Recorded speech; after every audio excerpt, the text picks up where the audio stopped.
Après la lecture du livre de Margaret Haussam-Rouch, qui n'a malheureusement pas trouvé forcément son public, et ça c'est bien dommage parce que le livre c'est l'histoire de sa vie. Il est rare d'avoir un témoignage de cette époque. Donc peut-être il y a des subtilités à utiliser sur YouTube pour le faire connaître, mais bon, que je ne maîtrise pas, malheureusement. Et j'espère qu'en tout cas, il trouvera son public à un moment donné pour être entendu par des personnes, parce que je trouve que c'est un livre extrêmement intéressant. Voilà, j'avais fini par lire ses poésies également, qui sont aussi un enseignement. Bien, alors dans ma lancée, j'ai décidé de vous présenter un autre auteur extrêmement intéressant, un homme grand, et qui a beaucoup apporté à son pays et à sa culture. Cet homme, c'est Mouloud Mamri. Alors le livre que j'ai choisi, c'est La colline oubliée. Et j'en ai profité aussi pour vous présenter un peu la personne en utilisant, comme d'habitude, la fiche Wikipédia pour connaître un petit peu son parcours exceptionnel. Voilà, donc je lis rapidement. Donc, c'est Mouloud Mamri, comme je l'ai dit. Il est né le 28 décembre 1917 à Thawriat Mimoun, aux Etienni, dans la wilaya de Tizi Ouzou en Algérie. Et il est mort le 26 février 1989 dans un accident de voiture à Enfla, en Algérie. Donc, c'est un écrivain, un anthropologue, un linguiste algérien, spécialiste de la langue et de la culture amazigh. Pour son parcours, il a fait ses études primaires dans son village natal.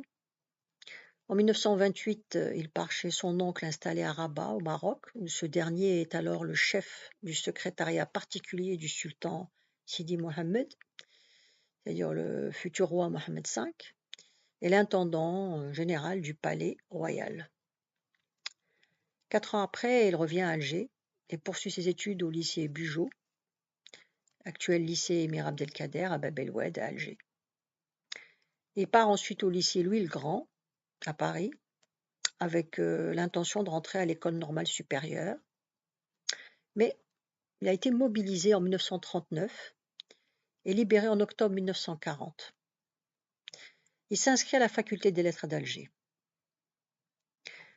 Mobilisé à nouveau en 1942 après le débarquement américain, il participe aux campagnes d'Italie, de France et d'Allemagne.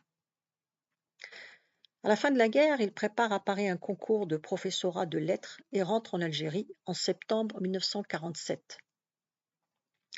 Il enseigne à Médéa, puis à Ben Aknoun, et publie son premier roman, La colline oubliée, en 1952. Le roman, justement, que je me propose de vous lire.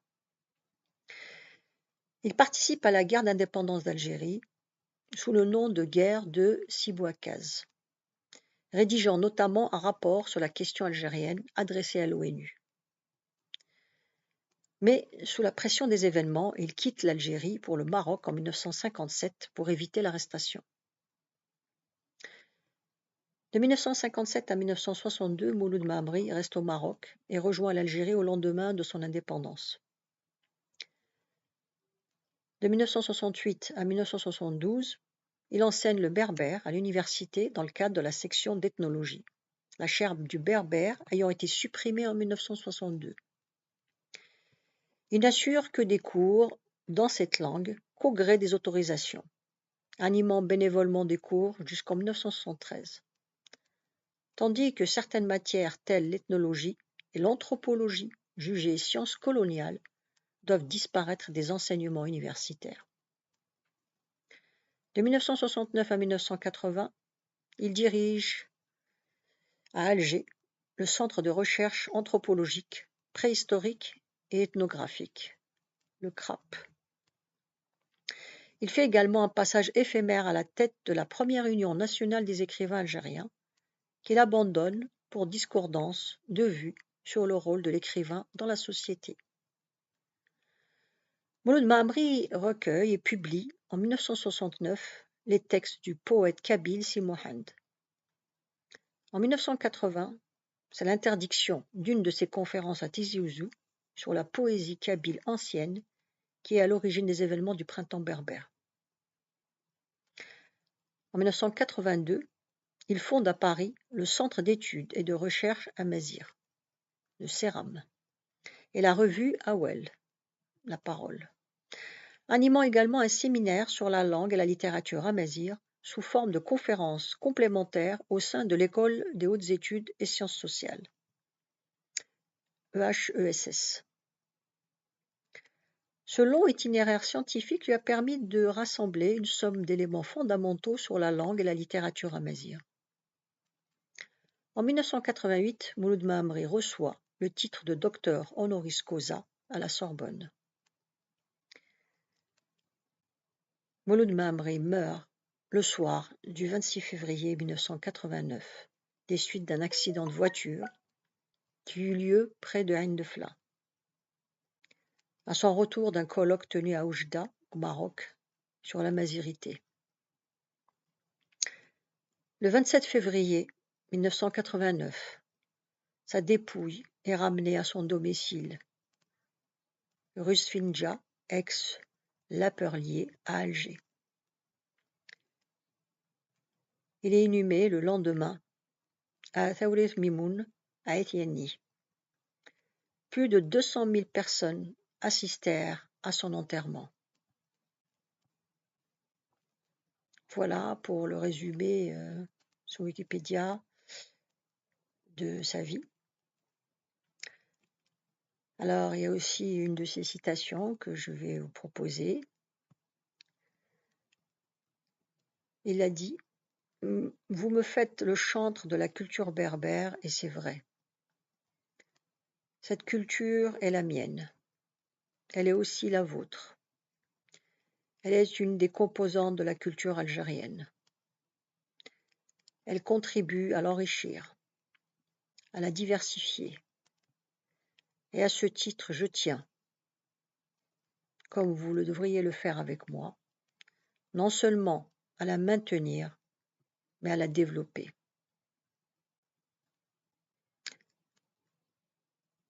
Il a dit aussi « C'est dans le sens de sa libération que mon peuple ira. » C'est une réponse à l'article des donneurs de leçons paru dans le quotidien officiel qui circula en Algérie sous forme dactylographiée en avril 1980.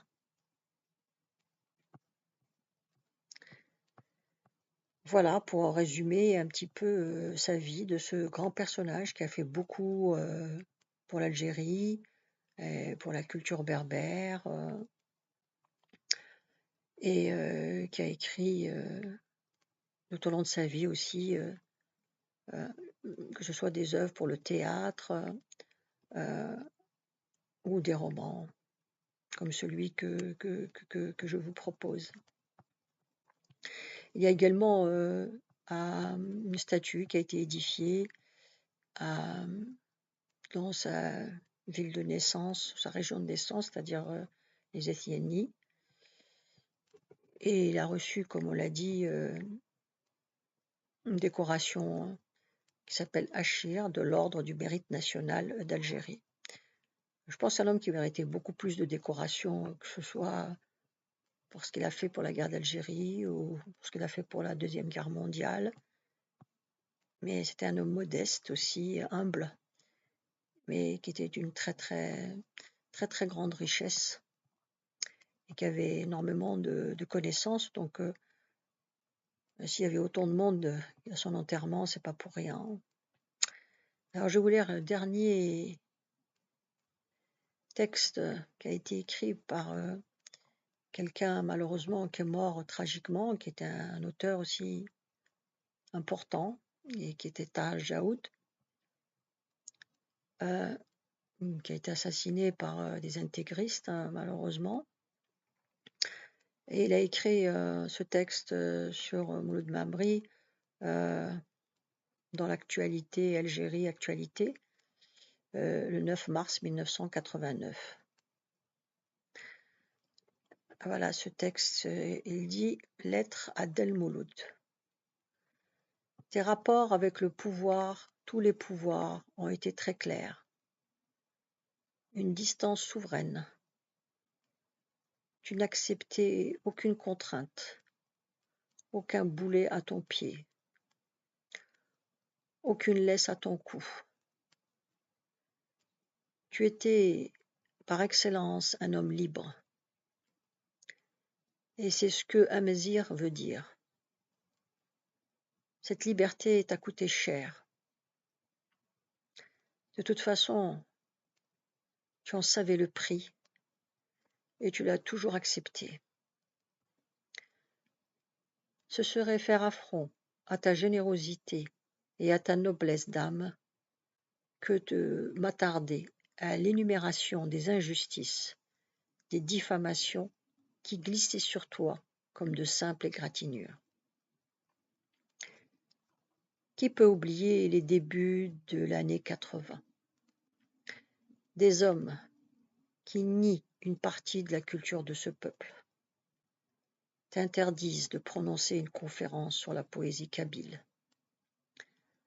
De partout, de Béjaïa, de Bouira, de Tizi Ouzou, la Kabylie se lève pour défendre ses poètes. Et c'est toute l'Algérie qui, peu à peu, année après année, rejettera les bâillons, les exclusions, les intolérances, la médiocrité, et qui un jour d'octobre descendra dans la rue pour l'affirmer en versant une fois encore son sang. Voilà pour ce texte de Tal Jaoud. Alors je vous souhaite une bonne lecture et vous dis à bientôt.